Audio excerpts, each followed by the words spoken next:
जी अस्सलाम वालेकुम students, very S Alvi's here and you are watching Alvi law associates. मुखातिब हूँ मैं जी पार्ट 4 के स्टूडेंट से। अल्हम्दुलिल्लाह हर वो स्टूडेंट जिसके पार्ट 3 के जो है वो एग्ज़ाम्स हो चुके हैं उसको वेलकम करते हैं इन एलएलबी पार्ट 4।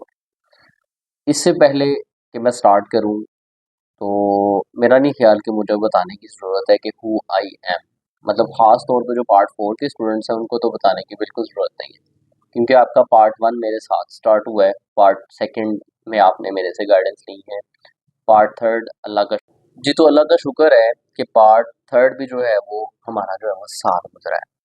अब बात आ गई है पार्ट 4 पे, तो पार्ट 4 में चीज़ें थोड़ी सी और ज़्यादा ट्रिकी हो गई हैं।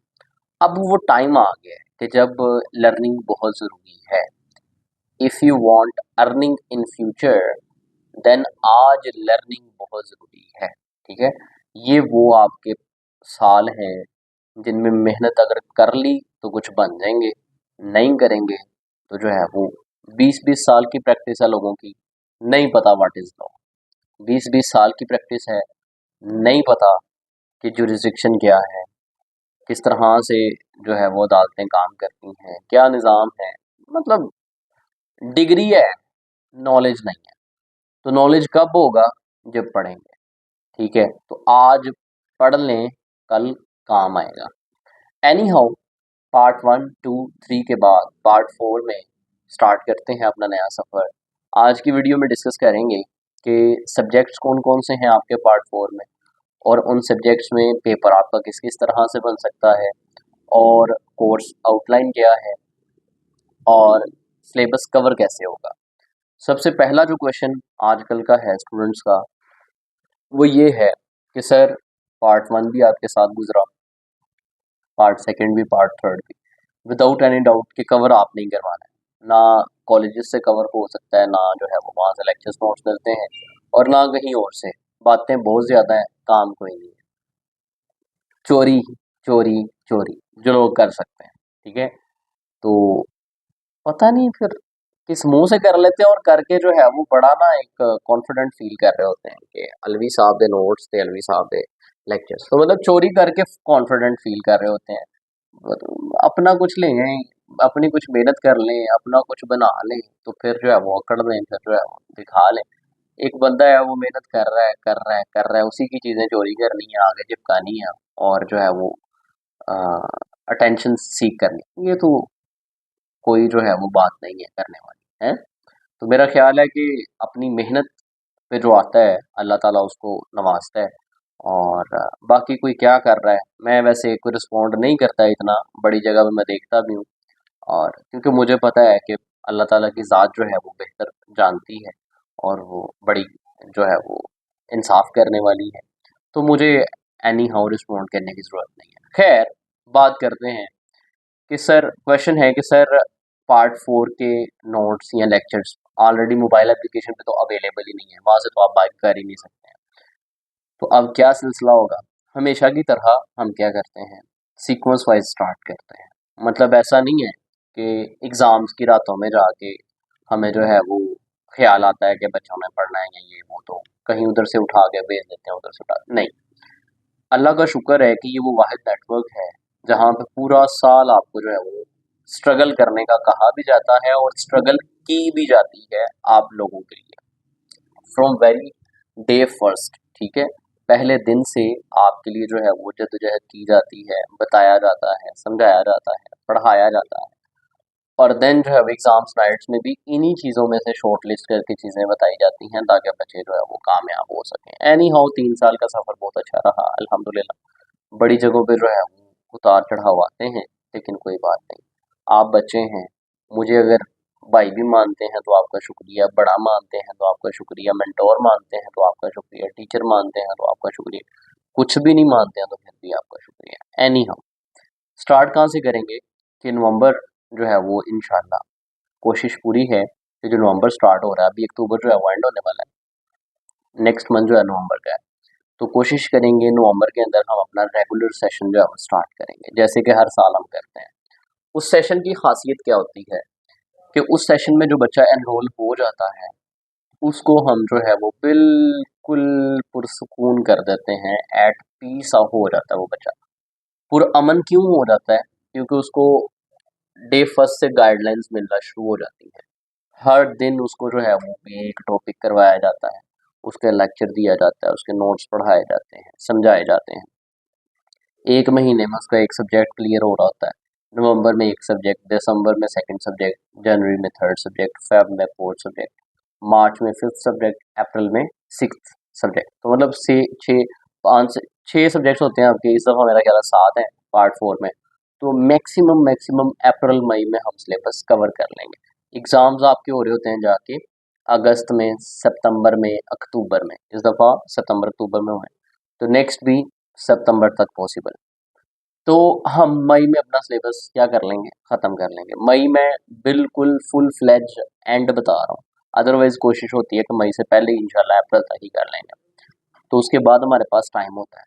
अब ये जो रेगुलर सेशन के स्टूडेंट्स होते हैं ना, इनको हर हवाले से बेनिफिट होता है। वजह क्या है? एक तो ये डे फर्स्ट से साथ अटैच होते हैं, साथ साथ पढ़ रहे होते हैं, साथ साथ एंगेज हुए होते हैं मेरे साथ, डेली बेसिस पे काम सबमिट करवा रहे होते हैं, इंटरेक्शन इनके साथ और ज़्यादा मजबूत हो चुका होता है। फिर जब इनका सिलेबस खत्म हो जाता है, तो जो एप्लीकेशन पे लेक्चर्स और नोट्स अपलोड होंगे पार्ट 4 के, वो सारे की सारी लेक्चर्स और नोट्स की एक्सेस इनको बिल्कुल फ्री ऑफ कॉस्ट होती है, क्योंकि ये ऑलरेडी रेगुलर सेशन में फ़ी पे कर चुके हैं। तो मतलब एप्लीकेशन की एक्सेस भी फ्री ऑफ कॉस्ट मिलेगी। देन वहाँ पे टेस्ट सेशन है, first test session, second, first half, second half, full book etcetera. तो ये सारी चीज़ें कहाँ पे होने वाली हैं?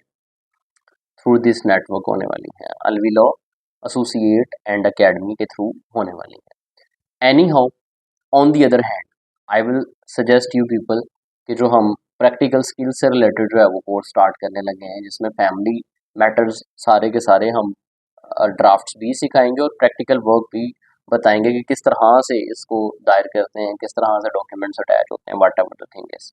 देन साथ ही साथ सिविल स्किल्स भी हम सिखाने जा रहे हैं, सिविल मैटर्स किस तरह से डील करने हैं, क्रिमिनल भी हम सिखाने जा रहे हैं। अगर वो तीनों चीज़ें साथ आप सीखते हैं और साथ में अब ये सब्जेक्ट्स पढ़ते हैं, तो एक दिन आएगा कि इंशाल्लाह आप कहीं खड़े होके बोलने लायक होंगे। एनी हाउ, बढ़ते हैं कि पार्ट 4 का अब सिलेबस क्या है, कितने सब्जेक्ट्स हैं, किस तरह से तैयार करने हैं। सबसे पहला जो पेपर है आपका पार्ट 4 में, वो है इक्विटी। इक्विटी में आपकी 3 चीज़ें हैं। वैसे तो पार्ट 3 में आपको थोड़ी सी आदत होगी है, कॉन्स्टिट्यूशन में भी 3 चीज़ें थी, बाकी क्रिमिनल लॉ में 2 पार्ट्स थे और एटसेट्रा एटसेट्रा। लेकिन पार्ट 4 में थोड़ी सी चीज़ें उससे भी एडवांस हो गई हैं। अब इक्विटी के अंदर 3 पार्ट्स हैं, ठीक है। सबसे पहले है प्रिंसिपल्स ऑफ इक्विटी, ठीक है। इसमें तकरीबन आपके 10 से 12 मैक्सिम्स होते हैं और वो मैक्सिम्स आपने तैयार करने होते हैं। इसमें से 40 नंबर का आपका पेपर बनता है, ठीक है। मतलब 2 क्वेश्चन आपने अटेम्प्ट करने हैं। टोटल आपको आई गेस 4 आएंगे और 4 में से आपने 2 अटेम्प्ट करने हैं फॉर 40 मार्क्स। नंबर सेकंड पे इक्विटी के अंदर है जी the specific relief act of 1877। ये मोस्ट इम्पोर्टेंट है। स्पेसिफिक रिलीफ एक्ट अगर पढ़ना है तो सिविल मैटर्स की जो स्किल्स है वो साथ सीख लेते हैं, तो आपका कह लें कि फर्स्ट क्लास काम हो जाएगा, क्योंकि ये सारा स्पेसिफिक रिलीफ एक्ट सारा का सारा आपका सिविल जो सूट्स हैं उनको डील करेगा।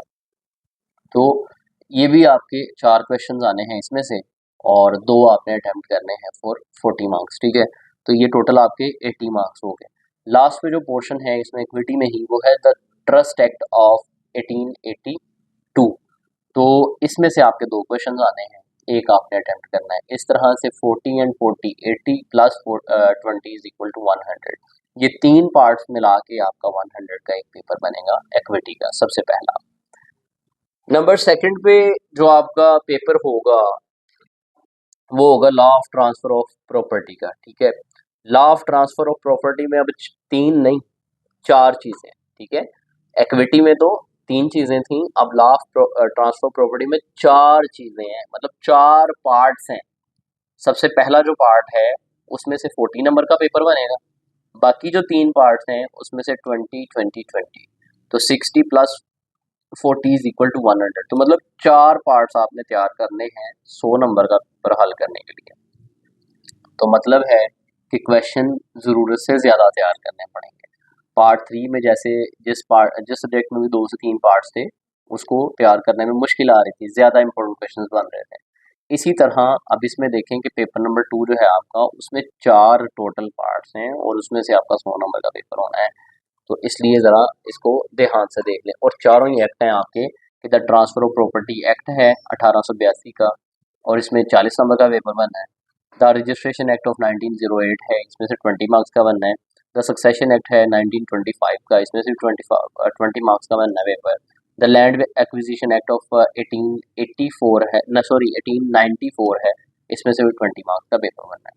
तो ज़रा पढ़ना शुरू कर दें शुरू से ही, बेहतर है। एग्जाम की नाइट में 4 क्वेश्चन वाला सीन काम नहीं आएगा। अच्छा जी, नंबर 3 पे जो आपका पेपर है वो मर्केंटाइल लॉ है। मर्केंटाइल लॉ में क्या होता है, एक तो आपका कंपनीज एक्ट आ जाता है, ठीक है। कंपनीज ऑर्डिनेंस 2017 का, एक्ट नहीं ऑर्डिनेंस है, तो एक तो वो आ जाता है। और देन आपके साथ पास जो है वो ये 60 मार्क्स का होगा कंपनीज ऑर्डिनेंस। देन 20 मार्क्स का होगा आपका पार्टनरशिप एक्ट ऑफ 1932, और 20 मार्क्स का ही आपका होगा था निगोशिएबल इंस्ट्रूमेंट्स एक्ट, ठीक है। तो इसमें भी 3 चीज़ें हैं, कंपनीज ऑर्डिनेंस है, then the negotiable instruments act है, और देन पार्टनरशिप एक्ट है। ये 3 चीज़ें मिला के आपका 100 नंबर का पेपर बनेगा।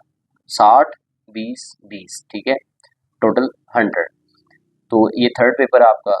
नंबर 4 पे इसका सिलेबस भी काफ़ी लेंथी है, ठीक है। आगे अगर पेपर नंबर 4 देखें तो पेपर नंबर 4 है स्पेशल एंड लोकल लॉज। तो स्पेशल एंड लोकल लॉज में अगेन हमारे पास 3 तरह के पार्ट्स हैं, ठीक है। तो मतलब हर पेपर के अंदर 3 4 पार्ट्स हैं, तो इसलिए ज़रा तैयार हो के अब आइएगा। पार्ट 4 में शुरू से पढ़ना शुरू कर दें। इन्हीं ईयर्स में सप्लीज आती हैं, first year, second year, third year में जो सप्लीज आती हैं ना, वो बंदे को इतनी ज़्यादा डिस्टर्ब नहीं करती, क्योंकि वो बंदा साथ साथ कवर करता रहता है। ये जो पार्ट 4 और 5 की सप्ली है ना, ये बंदे को तंग करती है। इसमें आपका लाइसेंस डिले होता है। हमारे साथ जो बच्चे थे, मेरे साथ जो स्टूडेंट्स थे, मेरे क्लास फेलोज, मैं आज 2025 में मेरी 4 से 5 साल की प्रैक्टिस हो गई है, और काफ़ी ज़्यादा जो हमारे बैचमेट्स थे उनका अभी 1 साल पहले लाइसेंस बना है। क्यों? लास्ट ईयर्स में सप्लीज, ठीक है, बार बार सप्ली, उसको क्लियर किया तो गैट, गैट में सप्ली, ठीक है, तो गैट क्लियर नहीं हो रहा। तो ये क्या है कि इन ईयर्स में आप रिस्क ना लें, इनमें आप फोकस्ड होके पढ़ लें। वैसे भी इनको पढ़ने की ज़रूरत है, क्योंकि ये बेसिक लॉ है आपका सारा, इसको पढ़ना चाहिए, लेकिन सप्ली के भी चांसेस रेयर होने चाहिए। पूरी अपने आप को तैयार करें इसमें।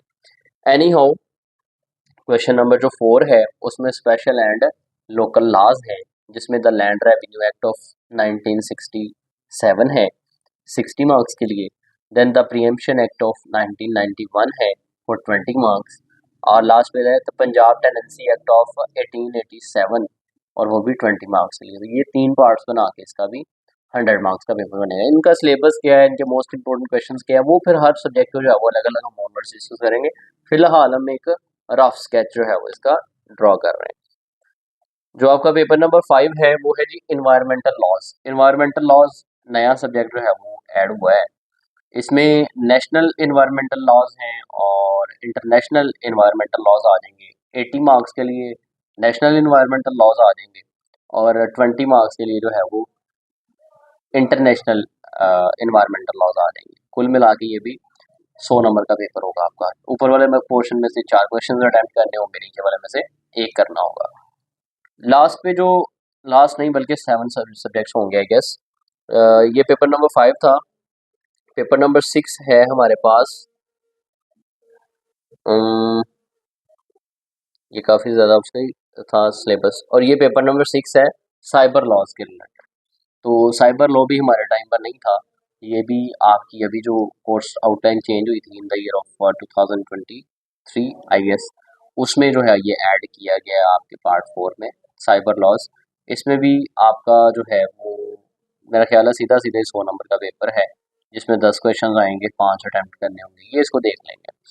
देन नंबर 7 पे पहले होता था कि सिविल लॉ जो है ना, लास्ट पार्ट में ऐड था, पार्ट 4 में नहीं था। तो सारा का सारा जो सिविल लॉ है पार्ट 5 में पढ़ना होता था। अब सिविल लॉ को उन्होंने डिस्ट्रीब्यूट कर दिया है। सिविल लॉ का पार्ट 1 जो है वो पार्ट 4 में रख दिया है, और सिविल लॉ 2 जो है वो पार्ट 5 में रख दिया है। तो इसमें सेवन्थ सब्जेक्ट जो है आपका वो सिविल लॉ 1 है, ठीक है, जिसमें 80 मार्क्स के लिए the code of civil procedure जो है वो आपका 1908 का, उसका कुछ लिमिटेड सा सिलेबस होगा, उसको डिस्कस करना है। 8 क्वेश्चन आएंगे, 4 अटेम्प्ट करने हैं। और सेकंड पे द लिमिटेशन एक्ट ऑफ 1908 है, लिमिटेशन एक्ट को पढ़ेंगे, जिसमें से आपके 2 क्वेश्चन आएंगे, एक अटेम्प्ट करना होगा फॉर 20 मार्क्स। ये आपके 7 सब्जेक्ट्स हैं पार्ट 4 में, ठीक है, ये बाकी इसका कोर्स है। तो ये था हमारा पार्ट 4 का सिलेबस, जो कि सिलेबस ही इटसेल्फ काफ़ी ज़्यादा लेंथी है। तो इसके बाद आपको थोड़ा सा अंदाज़ा हो जाना चाहिए कि अगर इस दफ़ा हमने साथ साथ ना पढ़ा तो इंशाल्लाह अल्लाह ना करे कि झंडे लग सकते हैं। ठीक है, तो झंडे लगवाने से बाज आएँ और टाइम से पढ़ना शुरू करें। टाइम से जो है वो रेगुलर सेशन आप ज्वाइन कर सकते हैं और उसमें साथ साथ इंशाल्लाह आपकी तैयारी होती रहेगी, साथ साथ जो है वो आप पढ़ते जाएंगे और एग्ज़ाम्स तक जो है वो फुली तौर पे आप प्रिपेयर्ड होंगे। तो फिलहाल के लिए इतना ही है, मिलते हैं इंशाल्लाह अपने नेक्स्ट लेक्चर में या वीडियो में। तब तक के लिए अल्लाह हाफिज़।